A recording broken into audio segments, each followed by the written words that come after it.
भगवत गीता का एक श्लोक यदि उसे ठीक से समझ लिया जाए, यदि उसे जीवन में धारण कर लिया जाए, तो उस एक श्लोक की ऐसी महानता है, उस एक श्लोक का ऐसा महत्व है कि जीवन में फिर कभी शोक छू भी नहीं सकता, कभी दुख जीवन में आ ही नहीं सकता। ऐसी उस एक श्लोक की महिमा है। ये श्लोक भगवत गीता के दूसरे अध्याय का 11वां श्लोक, जहां से भगवान श्री कृष्ण ने अपना उपदेश शुरू किया।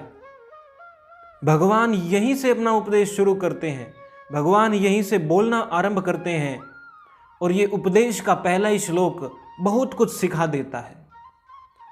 इससे पहले अर्जुन ने अपने पक्ष को रखा। अर्जुन भगवान श्री कृष्ण के सामने बहुत कुछ बोला। इसमें उसने राजनीतिक, सामाजिक और धार्मिक पक्ष भी रखे और सभी पक्षों का निचोड़ निष्कर्ष था उसका एक निर्णय कि युद्ध नहीं करूंगा। अर्जुन के तथाकथित विद्वतापूर्ण वाक्यों को, पक्षों को भगवान श्री कृष्ण ने शांतिपूर्वक सुना, बीच में नहीं बोले। और जब अर्जुन चुप हो गया तब भगवान ने उन सभी पक्षों को केवल एक ही व्यंग्यात्मक शैली में, एक ही श्लोक में निरर्थक ठहरा दिया, और वो था ये भगवत गीता के दूसरे अध्याय का 11वां श्लोक। भगवान कहने लगे, हे अर्जुन, तू बातें तो पंडितों जैसी कर रहा है, विद्वानों जैसी कर रहा है, लेकिन है वास्तव में मूर्ख। अप्रत्यक्ष रूप से भगवान अर्जुन को यहां मूर्ख ही कह रहे हैं। भगवान कहते हैं जो वास्तव में विद्वान होता है वो कभी भी इस शरीर के लिए शोक नहीं करता, चाहे वो मृत शरीर हो या जीवित शरीर। शरीर के लिए कोई भी विद्वान कभी भी शोक नहीं करता।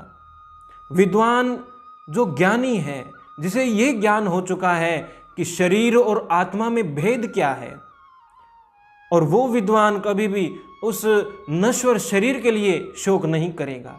यही बात भगवान इस एक श्लोक में कह रहे हैं। ये शरीर तो नश्वर है, नाशवान है, और ये उतना महत्वपूर्ण नहीं जितना महत्वपूर्ण आत्मा है, और वो आत्मा कभी मरता नहीं। इस भेद को कोई जान लेता है वही विद्वान होता है। और भगवान कहते हैं जो विद्वान होता है वो कभी भी शरीर के लिए शोक नहीं करता। अपने आप को आवश्यकता से अधिक बुद्धिमान मानना भी मूर्खता ही है। और यहाँ पर अर्जुन के ऐसे ही कुछ लक्षण दिखाई दे रहे हैं। जो स्वयं भगवान को अपना निर्णय सुनाता रहा इतनी देर तक, और केवल एक ही वाक्य, युद्ध नहीं करूंगा, इसी निष्कर्ष को सुनाने के लिए इतने तर्क रखे निरर्थक, और उन सभी तर्कों का निष्कर्ष ये निकाला कि मैं युद्ध नहीं करूंगा। लेकिन भगवान ने केवल एक इस श्लोक में कह दिया, तू बुद्धिजीवियों से जैसी बातें कर रहा है, लेकिन शोक उनके लिए कर रहा है जो शोक करने योग्य है ही नहीं। मनुष्य के जीवन में शोक, दुख तभी आता है जब उसके जीवन में जागरूकता नहीं है। जब तक जीवन में ज्ञान की तात्विक अनुभूति नहीं है, तत्व ज्ञान नहीं है, तब तक ये दुख मनुष्य को घेरते रहेंगे। जहां पर ये जागरूकता आ जाए वहां दुख ठहर नहीं सकते। शोक रहित स्थिति ही आभूषण है इस मानव जीवन का। अज्ञान की निद्रा में स्वप्न को ही सत्य मानकर जीव दुखी हो रहा है। और केवल यहीं पर नहीं, गीता में जहां कहीं भी पंडित शब्द का प्रयोग किया गया है वहां पर उस विचारवान व्यक्ति की ओर संकेत है, जो ज्ञानी है, जो वास्तव में विद्वान है। किसी जाति विशेष के लिए यहां पंडित शब्द का प्रयोग नहीं है। अशोच, भगवान कह रहे हैं, हे मानव, तू शोक करने के लिए नहीं है, तू यहां शोक करने नहीं आया। तेरा वास्तविक उद्देश्य क्या है इस शरीर को धारण करने का, उसे पहचान। तू केवल शोक करने के लिए नहीं। शोक की स्थिति तो आरोपित है। जीव का वास्तविक स्वभाव तो आध्यात्म है, धर्म है, आनंद है। जब भी मनुष्य को क्रोध आए, जब भी मनुष्य को दुख हो, जब भी मनुष्य शोक में हो, तो समझ लेना ये आरोपित स्थिति है, स्वाभाविक स्थिति नहीं है।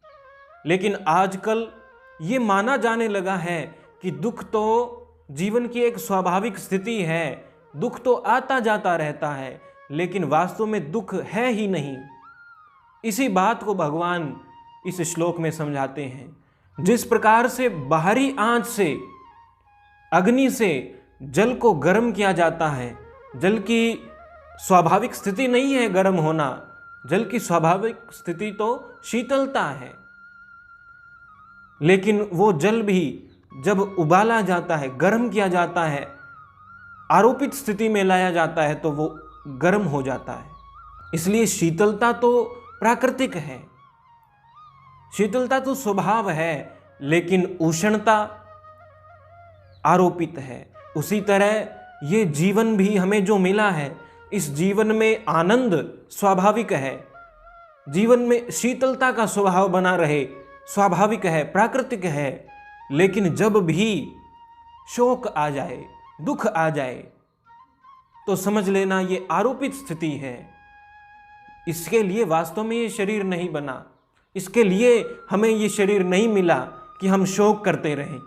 यदि जीव अपने स्वभाव को पहचान ले तो आनंद ही आनंद है, शोक तो रहेगा ही नहीं। मैं कौन हूँ, इस संसार में क्यों आया हूँ, मेरा उद्देश्य क्या है, इस पर विचार करने के स्थान पर जीव इस संसार का ही बनकर रह गया और इस संसार में रहते हुए अपने वास्तविक उद्देश्य को भूल गया, और यही मूल कारण है दुख का। इसलिए यदि हमें इस शोक से छुटकारा पाना है, इस दुख से दूर रहना है, तो केवल अपने आप को पहचानना होगा, अपने आप की खोज करनी होगी। हमारा वास्तविक उद्देश्य क्या है? इस एक पंक्ति के द्वारा आज का वक्तव्य पूर्ण करूंगा। सचमुच तेरे स्वरूप में किंचित निराशा है नहीं, मन बुद्धि देह का दास बन, ये दीनता क्यों मोल ली। मत दीनहीन बन तू किंकर, ज्ञान का मार्तंड है, पहचान निज स्वरूप को आनंद ही आनंद है, पहचान निज स्वरूप को आनंद ही आनंद है।